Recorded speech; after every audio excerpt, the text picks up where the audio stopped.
আজকে মহরম মাসের ৩ তারিখ। মহরম মাসের মধ্যে রয়েছে আশুরা। প্রিয় দর্শক, আজকে আমরা জানবো যে ২০২৬ সালের এই জুন মাসের কত তারিখে আশুরা হবে, কি বারে হবে। আশুরা উপলক্ষে আমরা কবে থেকে রোজা রাখবো, কয়টি রোজা আমাদেরকে রাখতে হবে এবং রোজার নিয়ত আমরা কিভাবে করব। প্রিয় দর্শক, ছোট্ট এই ভিডিওতে আমরা আরো জানবো যে নবীজি সাল্লাল্লাহু আলাইহি ওয়াসাল্লাম আশুরার দিন রোজার সাথে আর কোন কোন আমল আমাদেরকে করতে বলেছেন। সকলের প্রতি অনুরোধ থাকবে, অনলাইনে অনর্থক আমরা অনেক ভিডিওই তো দেখে সময় নষ্ট করি। আসুন না 2টা মিনিট কষ্ট করে ভিডিওটি স্কিপ না করে আশুরা রোজা কবে এবং কিভাবে রাখতে হবে সেই সম্পর্কে জেনে নিই। প্রিয় দর্শক, মুহররম মাসের 10 তারিখ হলো আশুরার দিন। মুহররম মাস সম্পর্কে রাসূলুল্লাহ সাল্লাল্লাহু আলাইহি ওয়াসাল্লাম বলেছেন যে মুহররম মাস এটা হলো আল্লাহর মাস। হাদিসের মধ্যে আসছে আফদালুস সিয়াম বা'দা রমাদান শাহরুল্লাহিল মুহররম, অর্থাৎ রমজান মাসের পরে বাকি 11 মাসের মধ্যে সবচাইতে নফল রোজার জন্য উৎকৃষ্ট মাস হলো মুহররম মাস। এই হাদিসের মধ্যে নবীজি সাল্লাল্লাহু আলাইহি ওয়াসাল্লাম মুহররম মাসকে আল্লাহ তাআলার মাস বলেছেন। অর্থাৎ পৃথিবীর সব মসজিদ আল্লাহ তাআলার ঘর হওয়া সত্ত্বেও বাইতুল্লাহ কাবা শরীফ এটা বিশেষভাবে আল্লাহ তাআলার ঘর। এই জন্য পৃথিবীর সকল মসজিদের চাইতে কাবা ঘরের মর্যাদা সবচাইতে বেশি। ঠিক তদ্রূপ মুহররম মাস যেহেতু নবীজি সাল্লাল্লাহু আলাইহি ওয়াসাল্লাম বলেছেন এটা আল্লাহ তাআলার মাস, সেই হিসাবে বাকি 11 মাসের তুলনায় মুহররম মাসের মর্যাদা একটু ভিন্ন। হাদিসে নবীজি সাল্লাল্লাহু আলাইহি ওয়াসাল্লাম গোটা মুহররম মাসের যে কোনো সময় রোজা রাখার ব্যাপারে আমাদেরকে উৎসাহিত করেছেন। বিশেষ করে 10 তারিখ আশুরার রোজা। এই আশুরার ব্যাপারে নবীজি সাল্লাল্লাহু আলাইহি ওয়াসাল্লাম বলেছেন, সিয়ামু ইয়াউমি আশুরা ইন্নী আহতাসিবু আলাল্লাহ আই ইউকাফিরাস সানাতাল্লাতী ক্বাবলা ওয়াল্লাতী বা'দা।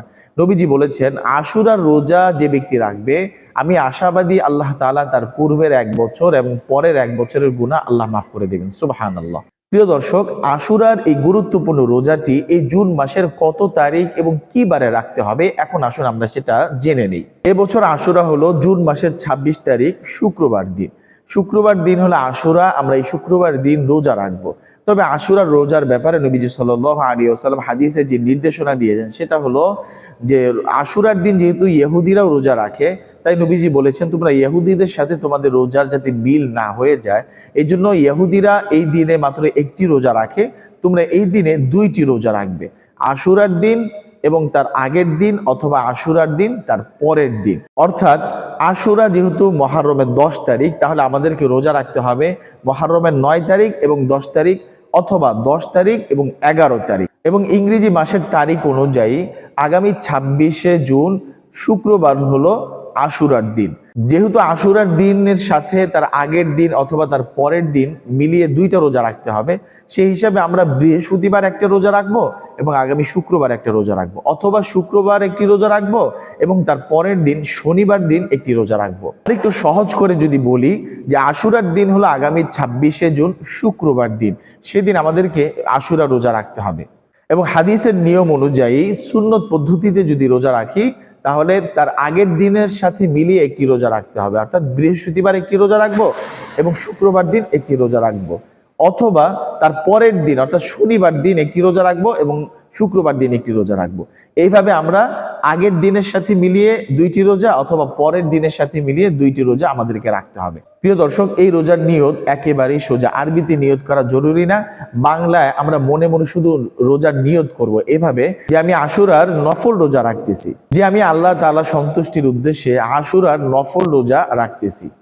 এইভাবে মনে মনে ইচ্ছা করলেই রোজা হয়ে যাবে। আশুরার দিন আরো 2টি গুরুত্বপূর্ণ আমল আমাদেরকে নবীজি করতে বলেছেন। একটি আমল হলো যে আশুরার দিনে মুসা আলাইহিস সালাতু ওয়াস সালাম এবং বনি ইসরায়েলের তাওবা আল্লাহ তাআলা কবুল করেছেন, তাদেরকে মাফ করে দিয়েছেন। তদ্রূপ কিয়ামত পর্যন্ত যত আমার উম্মত আসবে তারা যদি আশুরার দিনে আল্লাহ তাআলার কাছে তওবা করে, আল্লাহ তাআলা তাদের তওবাও বনি ইসরায়েলের মতো কবুল করে নেবেন। সুবহানাল্লাহ। তাহলে দ্বিতীয় আমল হলো আশুরার দিন আমরা আল্লাহ তাআলার কাছে আমাদের জীবনের গুনাহের জন্য একটি তওবা ইস্তেগফার করব বেশি বেশি। তাহলে হাদিসের ভাষ্য অনুযায়ী আশুরা এই উসিলা আল্লাহ তাআলা আপনার এবং আমার তওবা কবুল করে নেবেন।